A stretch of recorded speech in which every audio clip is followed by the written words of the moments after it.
Hello दोस्तों, आज मैं आपको ट्रांसफार्मर के बारे में विस्तार से बताऊंगा। तो चलिए दोस्तों शुरू करते हैं ट्रांसफार्मर के पार्ट और उनकी वर्किंग। तो दोस्तों मैं आपसे रिक्वेस्ट करूंगा कि इस वीडियो को पूरा देखें ताकि पूरा समझ में आए। तो चलिए दोस्तों शुरू करते हैं। ये है अपना ट्रांसफार्मर।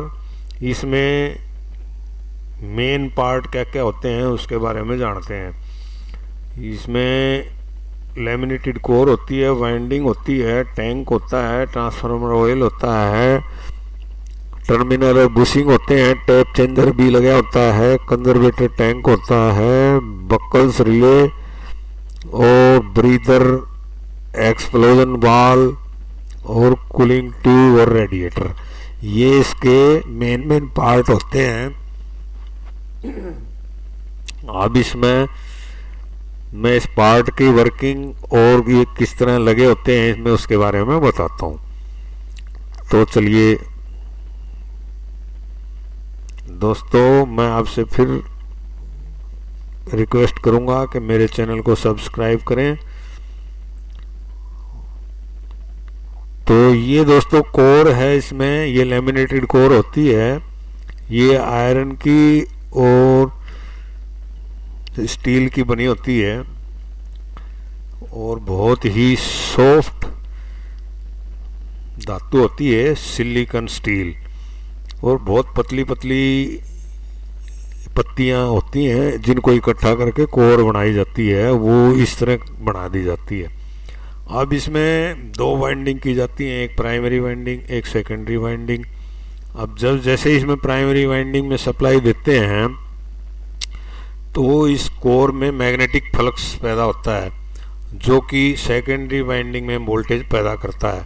इसकी दोनों वाइंडिंग आपस में जुड़ी नहीं होती हैं, ये सब इस कोर के कारण ही दूसरी वाइंडिंग में वोल्टेज पैदा करता है।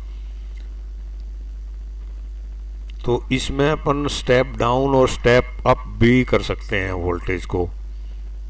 तो ये तो है दोस्तों कोर। अब इसकी वाइंडिंग में इसमें कॉपर या एल्युमिनियम की तार ले सकते हैं और इसको कोर पे इस तरह लपेटा जाता है। और अगर 3 फेस का ट्रांसफार्मर है तो 3 वाइंडिंग इसमें करी जाती हैं। तो इस तरह करके इसको कोर के ऊपर लपेटा जाता है और ये वायर इंसुलेटेड वायर होता है जिससे आपस में शॉर्ट ना हो। और दोस्तों इसके बाद इसका एक टैंक होता है जिसमें ये सारी वाइंडिंग और कोर इसमें सेट कर दी जाती हैं। ये काफ़ी मजबूत टैंक होता है और लीक प्रूफ टैंक होता है इस तरह का।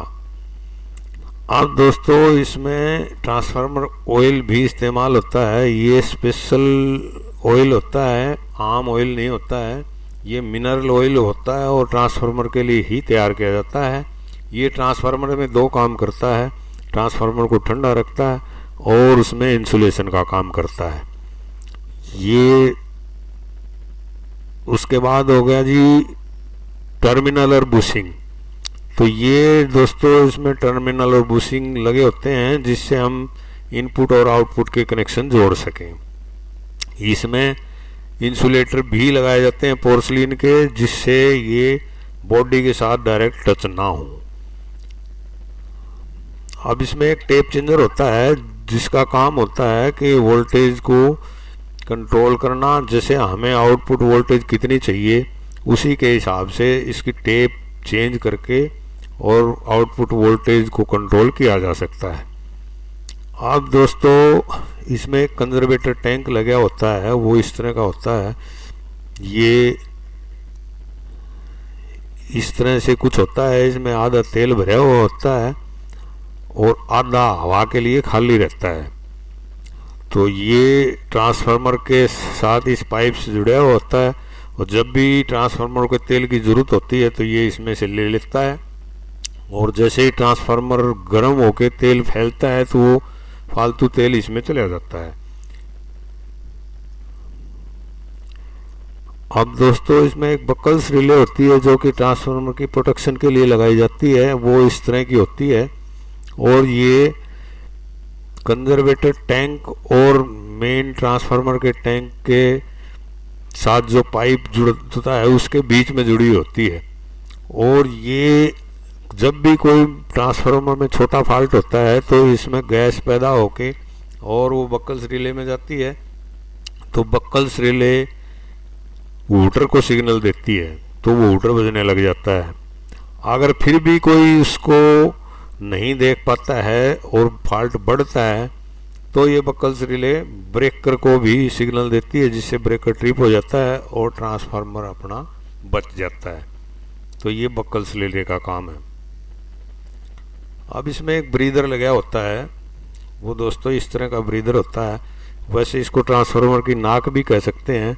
और ये ट्रांसफार्मर को साफ और शुद्ध हवा देता है, जिसमें मॉइस्चर अगर हवा में होता है तो वो इसका सिलिका जेल इसमें डली होती है, वो मॉइस्चर को सोख के और साफ हवा अंदर देती है।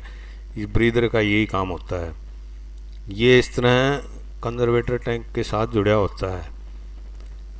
अब दोस्तों इसमें कूलिंग ट्यूब और रेडिएटर होते हैं, तो ये वो इस तरह के होते हैं। कुछ पतली चद्दर के पाइपों के से बने होते हैं और इस तरह इसकी बॉडी के साथ जोड़ दिए जाते हैं, जिससे इसका ऑयल इनमें से होता हुआ सर्कुलेट होता रहे और वो ट्रांसफार्मर अपना ठंडा रहे। तो ये है इस तरह के रेडिएटर।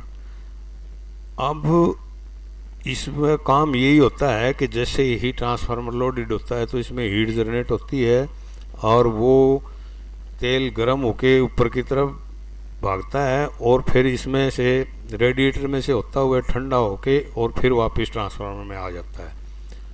तो इसका ये काम होता है। अब दोस्तों इसमें एक एक्सप्लोजन वाल लगा होता है, जो कि इमरजेंसी के लिए होता है और इमरजेंसी में ये ट्रांसफार्मर को बचाता है। इसमें क्या होता है, जैसे ही कोई ट्रांसफार्मर में कोई फॉल्ट आया और अपनी बक्कल्स रिले और ब्रीदर ने काम नहीं किया तो ट्रांसफार्मर में बहुत ज़्यादा गैस बन जाएगी और ट्रांसफार्मर के फटने के चांसेस हो जाएंगे।